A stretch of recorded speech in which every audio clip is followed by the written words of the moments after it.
Before we jump into modeling our first real part, let's just take a moment to familiarize ourselves with the Fusion 360 environment. So we'll start at the top. As you can see, we have this little grid icon here. This is our data panel. This is where our models are organized into different projects. For example, you can see if I click on my recent data, it's going to bring me to all the most recent models that I've made. And I can drag these into my current model, or I can double click on them to open them up and continue working. We'll talk more about this a little later. We also have our File menu, our Save icon, and our Undo and Redo buttons. Below that we have our toolbar. Our toolbar is where we're going to spend a lot of our time choosing different tools.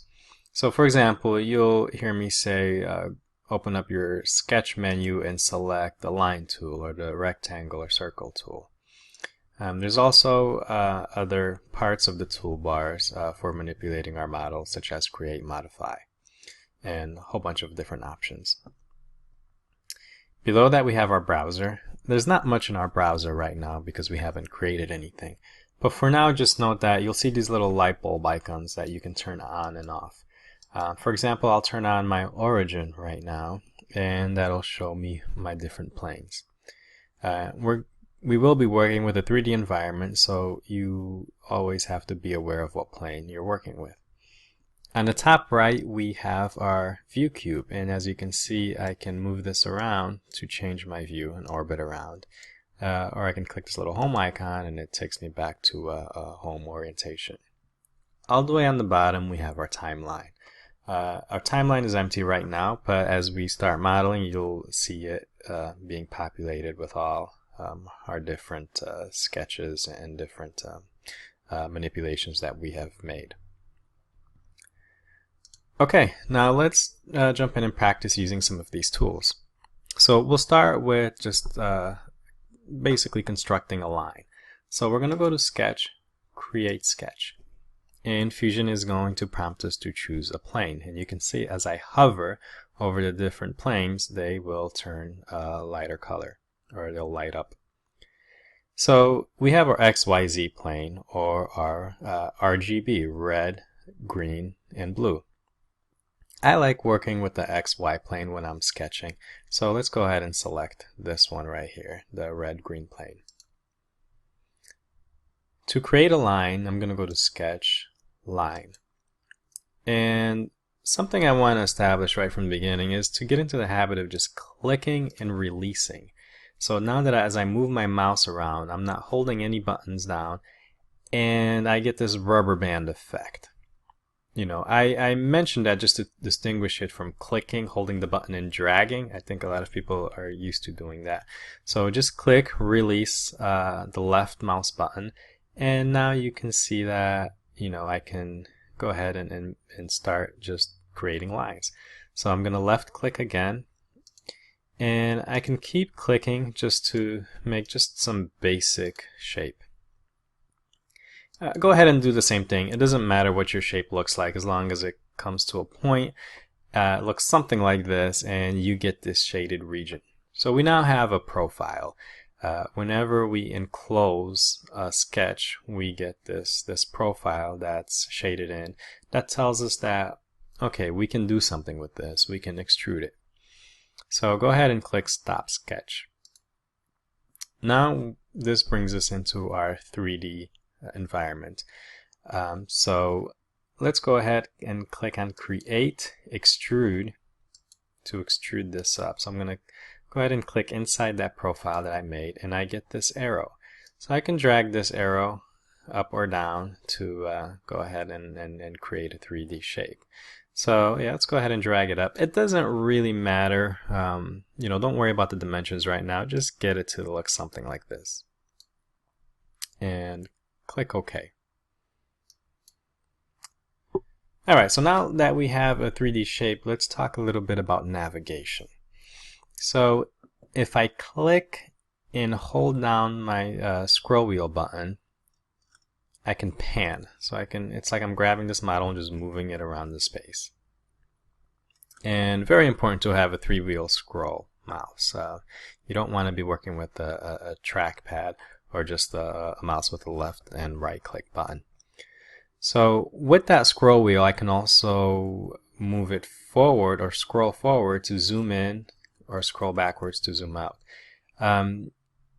Yours might be the other way around. It depends. For example, either it might zoom in when you scroll out, or zoom out when you scroll in. But either way, you're moving the scroll wheel to zoom in and out. And to orbit, we're going to hold down Shift and press the scroll wheel, and we can see that we can orbit our model around. And if we ever, for example, lose our model, that we're way out and we can't find it, we're wondering where it went, if you just double click your scroll wheel, that'll bring your model right back. Okay, that's really the important parts of navigating. If you're in a bind and you don't have that scroll wheel mouse with you right now, you can also use the little toolbar here on the bottom, which allows you to click orbit, and or pan to move around, and it has zoom options. You can also click on this little look at icon and select a face, and it'll turn it in so that you're viewing that face straight on. And again, we can just go back and click on the home icon of that view cube also to bring us to a home orientation. Okay, that's enough for navigation right now. So just practice orbiting and moving around. It takes a little bit getting used to, but eventually you'll get the hang of it. So let's now continue with our model. So I'm gonna orbit this so that I'm looking somewhat at the top, and let's create a cube on the top of our model. So I'm gonna go to Sketch, Rectangle, and I'm gonna select a 2-point rectangle. And it gives us the option to choose a plane again. As you can see, I can select one of those planes, or I also have the option to select a surface. So I can draw on any one of these surfaces on the extrusion we just made. I'm going to go ahead and choose the top. So you'll see it light up, and go ahead and click on it. And now I'm going to zoom in a little bit, and I'm going to start drawing my rectangle. So to start drawing, just click once and then drag out, and click again for your endpoint. And now we have a rectangle. So let's go through that same process. We're going to click on Stop Sketch, Create, Extrude, click on the rectangle.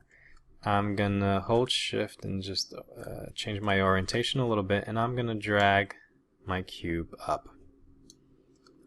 And that looks good, so I'm going to say OK. Alright, so now let's do one more sketch, and which will involve putting a hole through this second cube that we've made. So we will go to Sketch, Circle, we'll choose Center Diameter Circle, and I'm going to go ahead and choose this side. And as you can see, I'm facing that cube. Be careful, I'm going to do that one more time. I'm going to choose Circle, Center Diameter Circle. In this case, it went ahead and lit up the side that I want, but if you wanted to choose something that's inside, sort of if you wanted that plane, you can click and hold down the mouse button, and you get a few options. So I can actually go in and select that plane. But what I want is that face. So I'm going to go just and click on that. Now I can go ahead and draw my circle by just picking a starting point and dragging out to set my diameter. Again, don't worry about the dimension, just pick something that looks something like this. Okay, now I have my circle in that face. So let's go ahead and also extrude this, but this time we're going to extrude it in instead of outwards. So we'll click on Create, Extrude, click in our circle, and as you can see, we can drag out and create this sphere that comes out, or the cylinder that comes out, or we can drag it in and you can see it starts turning red or pink. Also notice that when I drag it out, this option right here in our dialog box goes from join. Keep an eye on that. As I move it in, once it goes inside the circle or inside the cube, it changes to cut. So let's just drag this all the way till we see it come out on the other side. And I'm going to click OK. And now we have a hole going through our cube. Okay, there we go. That's our first model. It's not much. I don't know what you can do with this, but I basically just wanted to use this to be able to, just introduce some of the tools and briefly talk about, how to use them. In the next section, we'll create something that we can actually print, and we'll have some real world function.